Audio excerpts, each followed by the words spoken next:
Di video kali ini kita akan buat review pertandingan antara MU yang nanti juga aku akan buat review mungkin Liverpool dan juga Manchester City, karena ada beberapa pertandingan yang aku nggak nonton dan kemudian aku nggak bisa kasih review gitu karena nggak akan objektif dan nggak akan presisi cara kita mereview pertandingannya kayak gitu.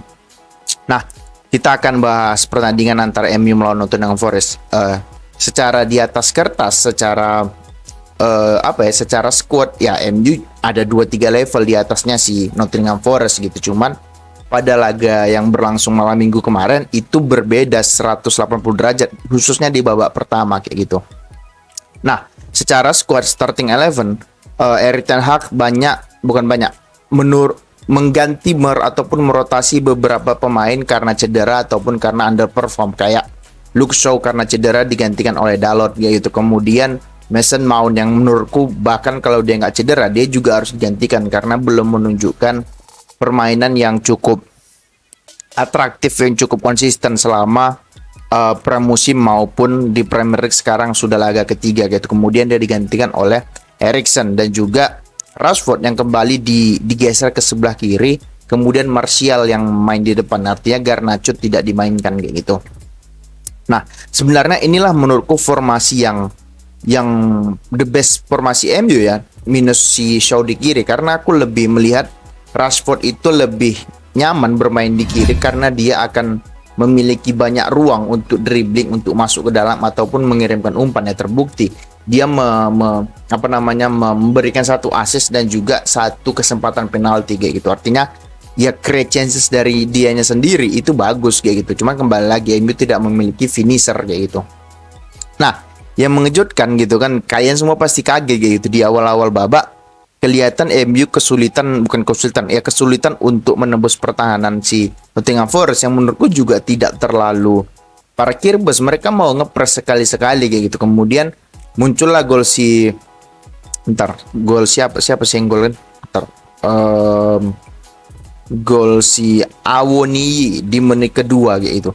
Golnya itu kan golnya itu juga agak heran sih aku, bisanya seorang Marcus Rashford yang ada di belakang yaitu kemana seorang Lisandro ataupun Casemiro ataupun Eriksen yang seharusnya berada di belakang, kenapa Rashford yang ditaruh menjadi pemain paling belakang gitu. Itu kan aneh sebenarnya. Apakah memang ini instruksi Ten Hag atau memang pemainnya yang ngotot untuk cetak gol lewat golnya itu kan terjadi lewat corner kick dan serangan balik gitu. Kemudian ada yang membuli Onana karena dia terbang duluan atau kasarnya refleksnya lebih duluan daripada yang ditendang si Awoniyi. Ya itu akan terjadi karena ya dia si Awoniyi ini kan melakukan fake shot yang seakan-akan ingin menendang bola tapi tidak ditendang dia bola, makanya si Onana itu melakukan melakukan buang badan lah kalau kasarnya kayak itu. Nah, kemudian di menit keempat itu udah 2-0 kayak gitu.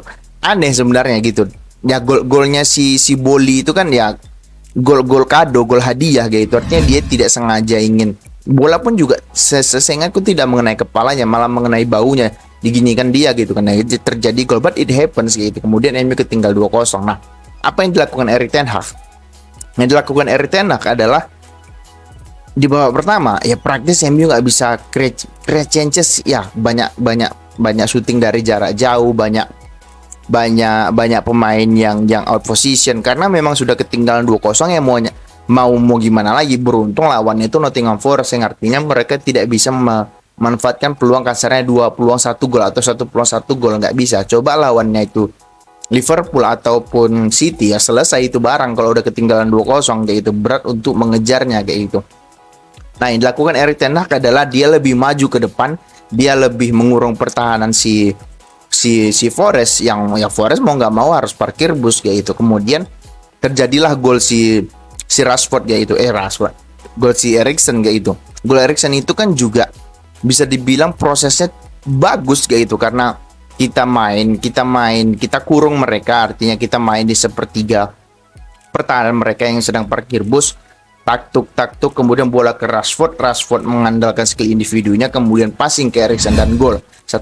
Apakah layak? Ya layak, kalau menurutku sih layak kayak gitu. Nah, kemudian gol kedua si Casemiro itu kan terjadi di menit ke-52 melalui skema yang awalnya itu adalah tendangan tendangan bebas, kemudian si Bruno itu masuk oper, kemudian si Bruno itu masuk lagi ke dalam, kemudian di situ ada Casemiro. Nah, inilah yang menurutku sebenarnya yang selalu menjadi concernku adalah peran dari Casemiro. Itulah mengapa aku bilang MU butuh satu DM lagi yang stay di posisinya, yang kayak tipe-tipe kayak Rodri, tipe-tipe kayak Busquets kayak gitu ya. Siapa namanya ya? Mungkin Amrabat yang tepat gitu, karena Casemiro itu masih sering juga maju ke depan kayak gitu. Nah, ketika dia maju ke depan, yang menggantikan di belakang itu siapa ya? Mungkin Eriksen ya. Ya kali mau Eriksen kita tahu sendiri bukan Eriksen yang kita kenal pada saat di Tottenham Hotspur. Dia juga memiliki riwayat penyakit yang cukup yang cukup mengkhawatirkan, penyakit jantung kayak gitu. Jadi aku nggak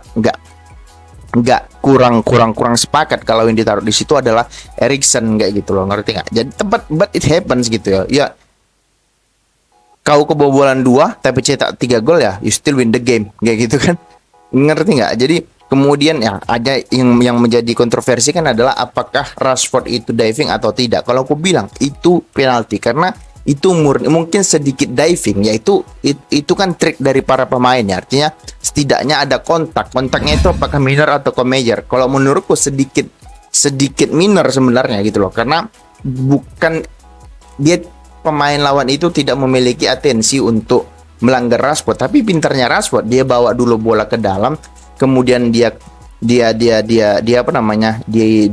dribbling gitu loh. Kemudian ya kenapa pemainnya dan apakah pelanggaran ya pelanggaran. Kemudian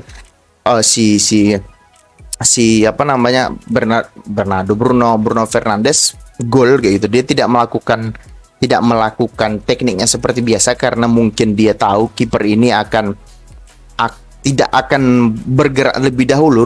Ya kelihatan bahwasanya ketika bola sudah ditendang Bruno Fernandes, kipernya baru buang badan kayak gitu loh. Artinya dia mengharapkan Bruno Fernandes melakukan tekniknya seperti biasa untuk mengadu refleks kayak gitu. Nah, kemudian pintarnya Bruno Fernandes dia tidak melakukan trik itu, tapi dia melakukan penalti ya seperti orang pada umumnya kayak gitu. Nah, yang menjadi sorotanku adalah peran seorang Varane gitu loh. Varane menurutku di pertandingan berikutnya melawan Arsenal mungkin lebih cocok untuk dicadangin dulu lah. Kalau aku pribadi ya mungkin Lindelof tidak sebaik Varane, cuman sekarang Varane itu menurutku bukan lagi back top kayak gitu. Karena apa? Mungkin menurutku dia adalah back yang lambat gitu secara permainan. Ya dia bagus, cuman secara sprint, secara membaca permainan mungkin dia akan agak lambat, mungkin karena masa peaknya yang sudah lewat.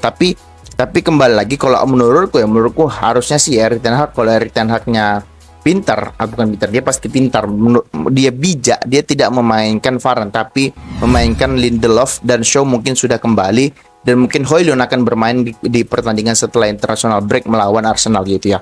Kalau kalah ya nggak masalah, yang penting kita bisa improve permainan dan bermain bagus kayak gitu. Nah, tinggal lagi bagaimana strikernya bisa cetak gol, apakah itu Højlund ataukah Rashford kayak gitu. Oke?